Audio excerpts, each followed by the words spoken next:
मेरे नाल औनला दहशतगर्द अब्दुल हादी मारिया जा चुकिया। सिंध रेंजर्स कैंप हमले में मुलविस जख्मी दहशतगर्द होशरुबा इंकशाफात दहशतगर्द तंजीम जमात उल हरात से पसे पर्दा अफगान तालिबान रजीम के शवाहद सामने आके गिरफ्तार दहशतगर्द उस्मान ने एतराफी बयान में दसिया कि असं 7 दिन पहले बाजोड़ के रिहायशी अब्दुल हादी को लाए अफगानिस्तान में खुदकुश जैकेट से दूसरी ट्रेनिंग उमर कारी ने दी सी। दहशतगर्द जानान ने रेंजर्स के कैंप से बम सुटिया। हमले में इस्तेमाल होने वाला असलहा अब्दुल हादी वजीरिस्तान तो ले आया सी। सानू उथे दसिया गया कि यह सब काफिर ने।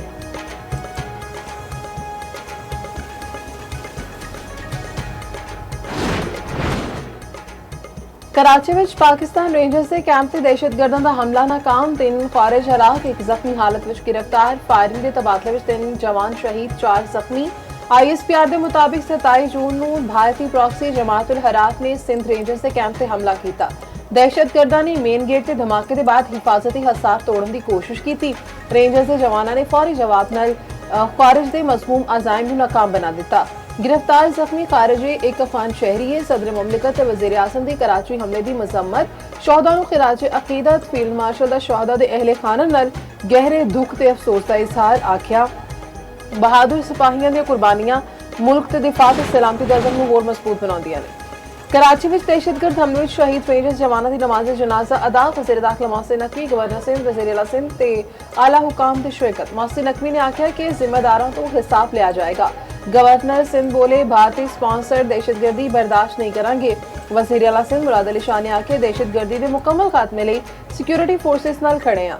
मोहसिन नकवी ते गवर्नर सिंध ने जायब कुआ का भी दौरा किया। शहीद जवान दिल नवाज खान मुकम्मल फौजी एजाज के नाल बदीन में सुपुर्द खाक।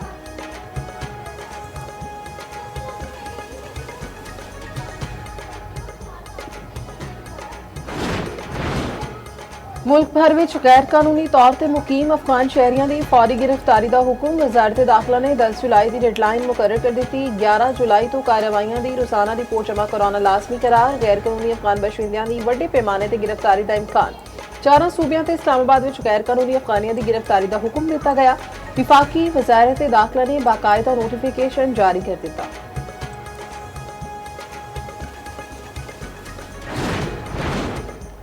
अमरीका ते ईरान का एक दूजे ते हमले रोकने ते इत्तेफाक। अमरीकी न्यूज़ वेबसाइट एक्सियोस का दावा।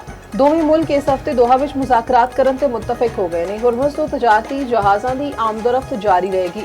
न्यूज़ वेबसाइट ने अमरीकी एहलकार का हवाला देंदे आख्या कि दोवां फरीकां विचकार मंगल नूं दोहा विच मुलाकात का इम्कान है। मुज़ाकरात में आपने हुर्मुज़ तो मुतल्लिक उमूर भी ज़ेरे गौर आएंगे। अमरीकी अहदेदार ने आख्या कि फरीकैन मुसलसल पैगामात तबादला कर रहे हैं। ईरान के नाल तकनीकी मुज़ाकरात मनसूख नहीं हुए। ईरानी अहदेदार का कहना सी कि अमरीकी हमलियां के बाद इतवार को मुज़ाकरात विच हिस्सा नहीं लिया सी।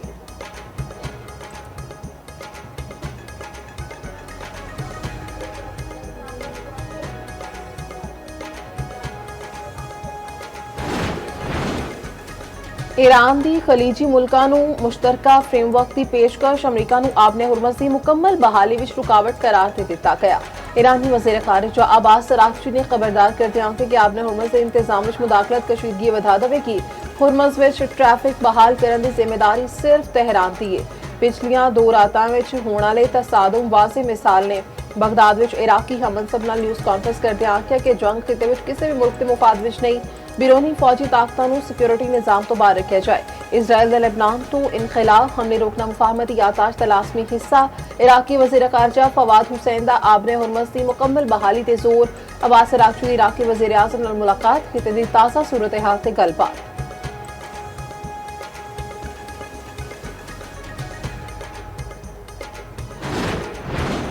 ईरान के कवैत ते बहरेन में अमरीकी फौजी अड्डियां ते हमले। पासदारानी इनकलाब ने हमलियां की ताज़ा वीडियो जारी कर दी थी। पासदारानी इनकलाब ताक ने कि अमरीकी हमले मुफाहमती यादाश्त शेख 1 की खिलाफ वर्जी है। दूजे पासे कवैती फौज का मिसाइल ते ड्रोन तबाह करने का दावा। बहरीनी वजारत दाखिला का आखना है कि ईरानी हमले में रिहायशी इमारत को नुकसान अपड़िया।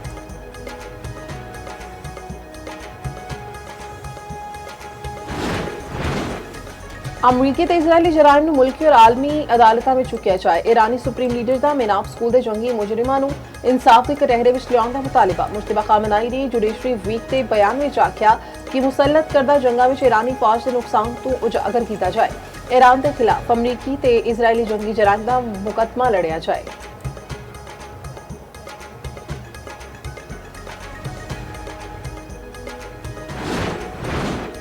सऊदी वली अहद मोहम्मद बिन सलमान दी फ्रांसीसी सदर नाल टेलीफोनिक गलबात। अरब मीडिया के मुताबिक दोवां रहनुमावां दा जहाजरानी की आज़ादी नूं यकीनी बनाउण दी अहमियत ते जोर। खिते विच कशीदगी दे हल लई सिफारती कोशिशां दी हिमायत दा इआदा।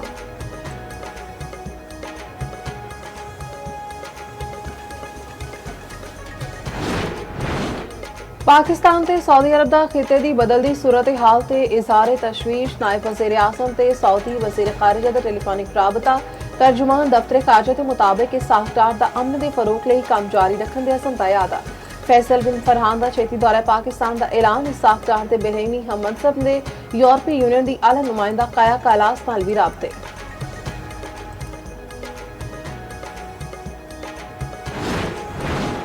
सिंध तो निकल के जरा पंजाब दा रुख करके वेख लवो। वज़ीर आला सिंध मुराद अली शाह दी बजट इजलास विच ओपोजिशन ते तनकीद। आख्या इजलास विच 143 अरकान ने गल कीती है ते आख्या चाहंदा कि सानू हक नहीं, शुक्र करो तुसी किसी होर थां नहीं।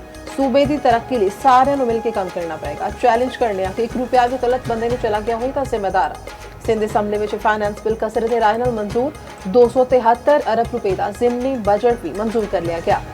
ओपोजिशन ਦੀਆਂ कटौतियां ਦੀਆਂ सारियां 300 तहरीकां मुस्तरद।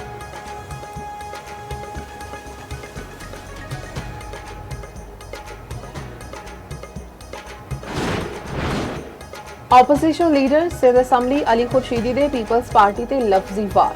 आखे सानू आख्या जांदा है कि अहुदियां तो इस्तीफे दिओ। सदर मुमलिकत chairman senate deputy speaker Peoples Party दे ने। पहले पीपल्स पार्टी उन्हां तो इस्तीफे दवाए, फिर मुतहदा ते विफाकी वजीर भी इस्तीफे दे देंगे। इलेक्टेबल्स कट दिते जान ते पीपल्स पार्टी दी हुकूमत डिग जाएगी। सईद गनी नूं मुखातिब करदियां बोले, सईद गनी साहब लाहौर विच पीपल्स पार्टी भी नहीं सी, इसलिए भी अमन सी।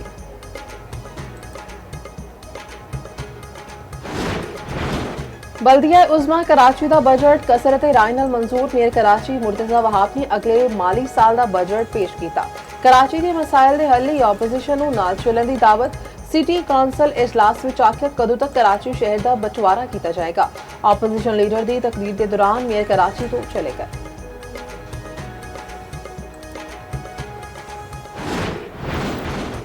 यूरोप की कयामत खेज गर्मी 1300 तो वध जिंदगियां निकल गई। 15 करोड़ अफराद हीट वेव नाल मुतासिर। यूरोप के पावर ग्रिड्स ते दबाव वध गया। स्पेन विच 5 दिहाड़ियां विच 325 मौतां रिकॉर्ड। जर्मनी विच दर्जा हरारत 41.3 डिग्री सेंटीग्रेड तक अपड़ गया। लैपिस विच ट्रॉम दे टायर पिघल गए। फ्रांस घरां विच मरण वालियां विच 40% वाधा। ट्रेन सर्विस बिजली की पैदावार ते तालीमी सरगर्मियां मुतासिर। पेरिस के एफिल टावर ते रात नूं बिजली कड़कण की वीडियो वायरल। इटली के 18 शहरों में रेड अलर्ट। सिल्वाकिया विच गर्म तरीन रात का नवा रिकॉर्ड। डेनमार्क विच 1875 के बाद पहली बार 36.6 डिग्री सेंटीग्रेड रिकॉर्ड। पोलैंड विच दर्जा हरारत 40 डिग्री तो उत्ते चला गया। लंदन के एयरपोर्ट से 900 परवासां विच ताकीर। रेलवे सर्विस भी मुतासर।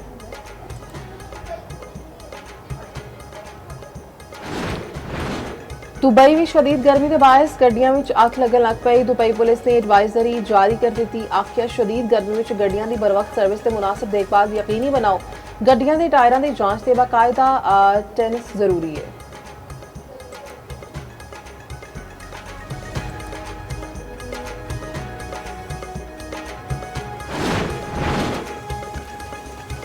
पंजाब हुकूमत के स्पीकर विचकार एक होर तनाज़ा। मलिक अहमद खान दा Punjab control of habitual offenders bill 2026 तो इजहार लाइलमी। स्पीकर ने पूछा जब बिल पेश होया तो मैनू क्यों नहीं दस्या गया। बिल ते लाइलमी ते सख्त एक्शन लवांगा। अंग्रेज दौर दा नौ आबादियाती निज़ाम दा कानून मुमकिन नहीं।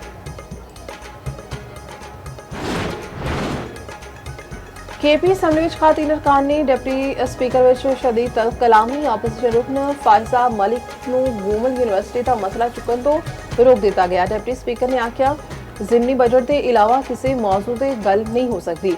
फायजा मलिक बोलियां मैनू तकरीर का हक है, तुहानू मेरी तकरीर सुननी पेगी। केपी का 121 अरब तो वध का जिमनी बजट मंजूर। साबिक फाटा ते फाटा विच टैक्सां दे रिफाज के खिलाफ करारदाद भी मंजूर।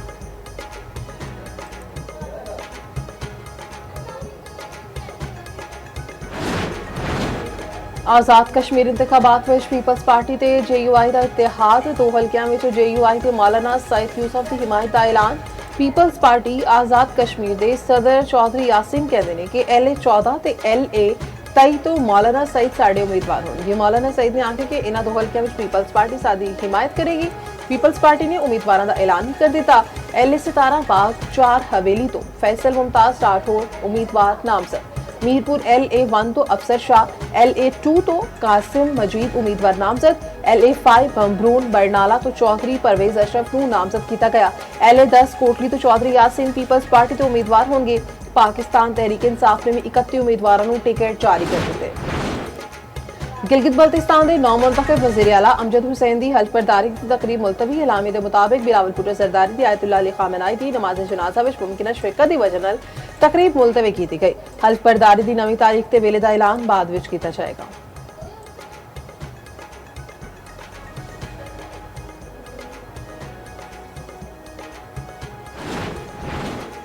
दश्त विच दहशतगर्दां दा निशाना बनने वाला कराची दा ताजर सुपुर्द खाक अली मुर्तजा गूगल मैप की गलत रहनुमाई की वजह नाल दश्त अपड़ गया सी। दहशतगर्दां दी फायरिंग नाल अली मुर्तजा जां बहक बीवी शदीद जख्मी हुई। 2 कमसिन बच्चियां बच गईयां। पुलिस के मुताबिक खानदान गूगल मैप की गलत रहनुमाई की वजह नाल खंड अपड़ गया सी। इजराइल का मुआहिदा तय होने के बाद लेबनान से फिर हमला। इजरायली वज़ीर आज़म के दफ्तर तो जारी बयान के मुताबिक इजराइल ने हमले तो पहला अमरीका को दस दिता सी। इजरायली फौज ने जनूबी लेबनान के एक पिंड में कार्रवाई की थी। हिजबुल्लाह का जेरे जमीन अस्करी इंफ्रास्ट्रक्चर तबाह करने का दावा। दूजे पासे इजराइल ने शर्म अल शेख माहदे की बमबारी नाल उड़ा दिते। ते अरब मीडिया के मुताबिक अल मवासी कैंप के खान यूनिस से ड्रोन हमले नाल एक फलस्तीनी शहीद कई जख्मी। गजा वजारत खारजा का आखना है कि अजे तक इजरायली हमलों में 73,000 तो बाद फलस्तीनी शहीद हो चुके हैं।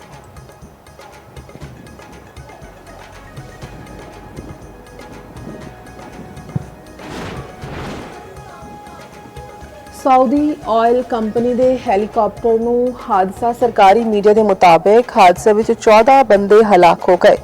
हैलीकॉप्टर हादसा रास तनूरा के इलाके में पेश आया।